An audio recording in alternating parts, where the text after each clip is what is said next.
BJP की विचारधारा ने हिंसा और नफरत फैला रखी है। भाई भाई से लड़ रहा है,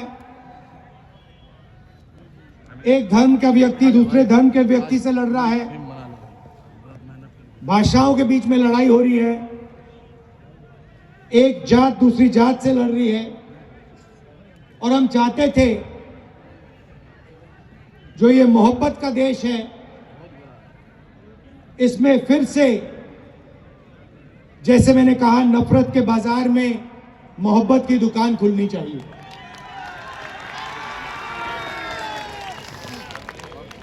यात्रा में हम लाखों लोगों से मिले। सेल्फी का जमाना है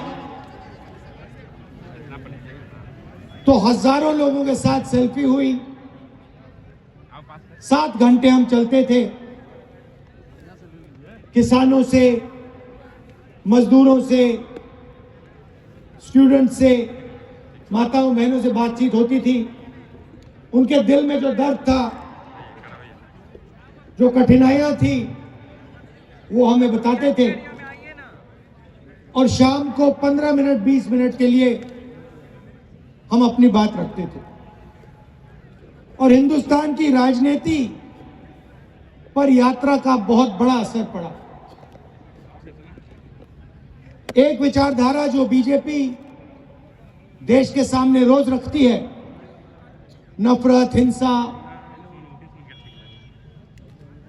उसके खिलाफ एक और नया विजन, एक नई विचारधारा खड़ी हुई, मोहब्बत की। आप जानते हो नफरत को नफरत नहीं काट सकती। जितनी भी कोशिश कर लो, नफरत को नफरत नहीं काट सकता है। नफरत को सिर्फ मोहब्बत और प्यार काट सकते हैं। तो जिस तरफ वो नफरत की बात करते हैं, देश को बांटने की बात करते हैं, दूसरे तरफ हम मोहब्बत, इज्जत, भाईचारे की बात करते हैं। जब हमने यात्रा खत्म की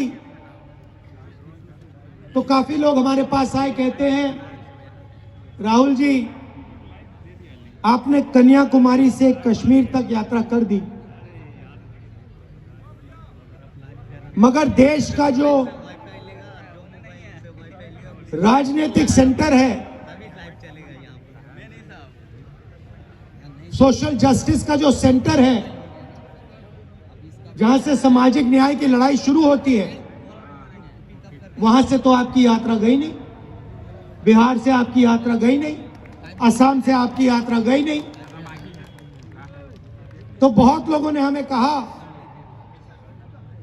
कि एक यात्रा नॉर्थ ईस्ट से लेकर महाराष्ट्र तक होनी चाहिए। और हमने बात मान ली, इसीलिए आज हम आपके सामने खड़े हैं। बिहार में से अब ये यात्रा भारत जोड़ो न्याय यात्रा निकलने जा रही है। शुरुआत मणिपुर में की, वहां हमने बीजेपी की जो विचारधारा है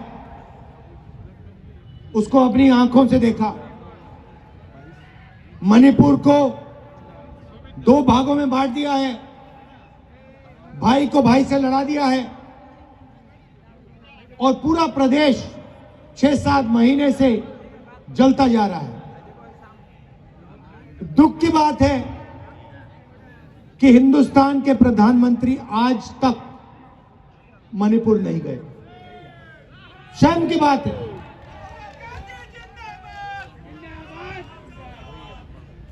आज तक हिंदुस्तान के प्रधानमंत्री मणिपुर नहीं गए। मणिपुर जल रहा है, लोग मारे जा रहे हैं, घर जलाए जा रहे हैं, मगर आज प्रधानमंत्री वहां आज तक नहीं पहुंचे। तो ये देश की हालत है। अब बिहार में हमारा क्या लक्ष्य? इस यात्रा में हमने न्याय शब्द जोड़ दिया है। भारत जोड़ो न्याय यात्रा। और सच्चाई ये है कि आज के हिंदुस्तान में गरीब व्यक्ति को ना आर्थिक न्याय मिलता है, ना सामाजिक न्याय मिलता है।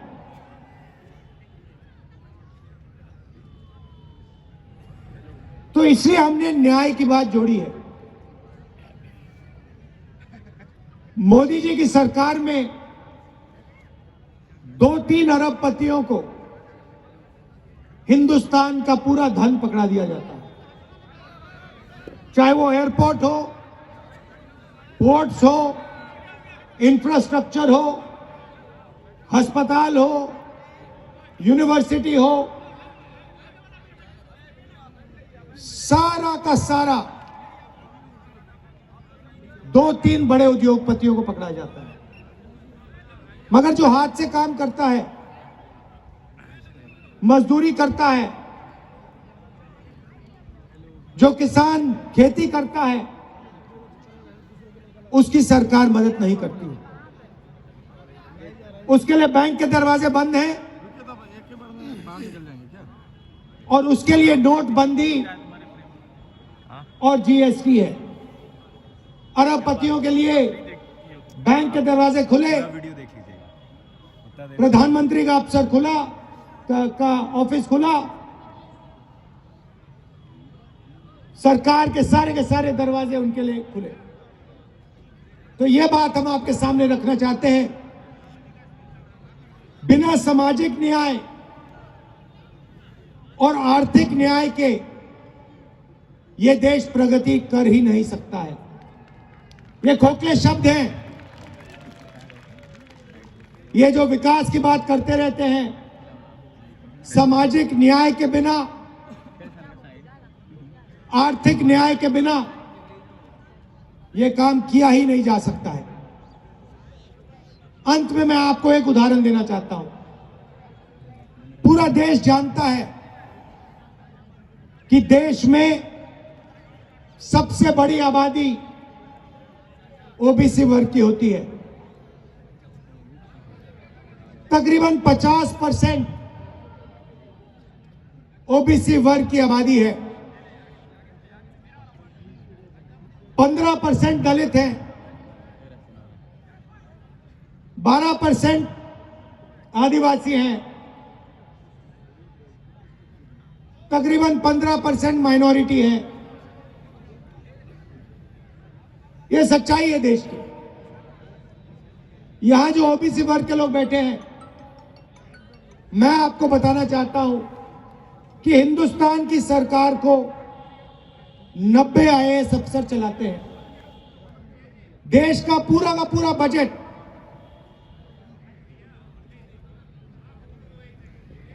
हर रुपया ये लोग निर्णय लेते हैं। डिफेंस में कितना पैसा जाएगा, स्वास्थ्य में कितना जाएगा,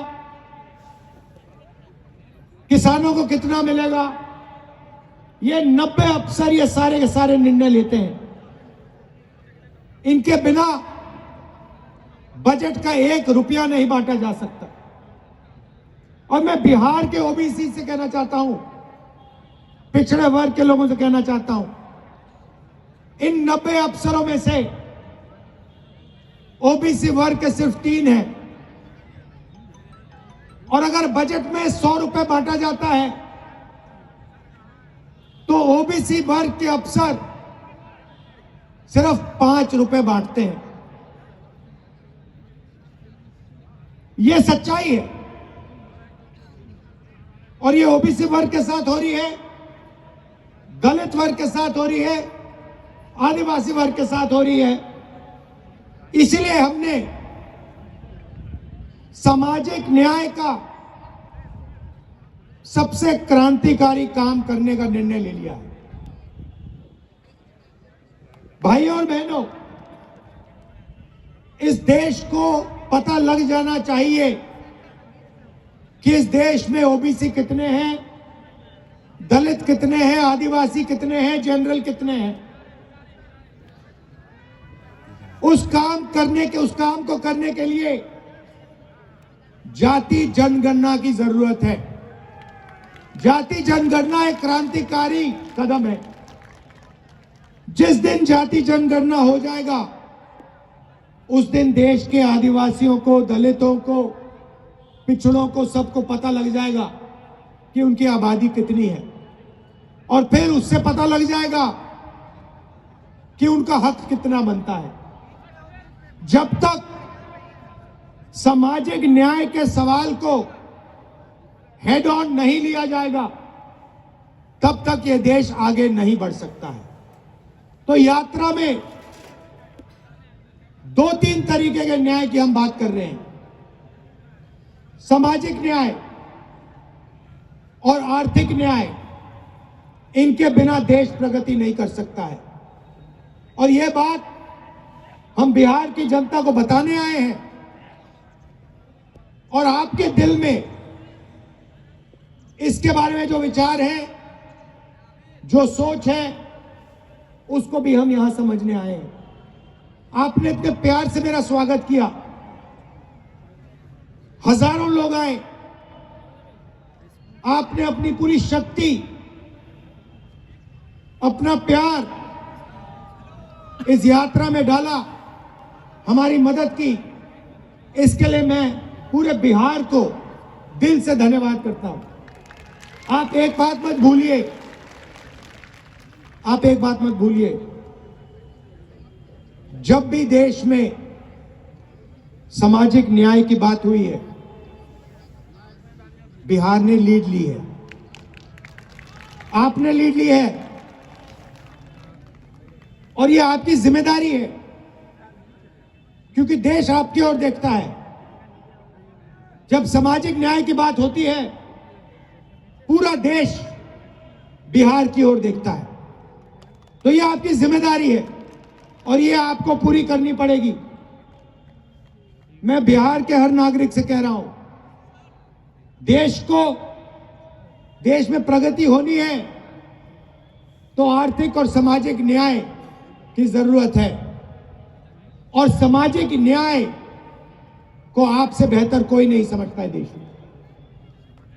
यह मैं आपको याद दिलाना चाहता हूं। आप सबका दिल से बहुत बहुत धन्यवाद। नमस्कार, जय हिंद।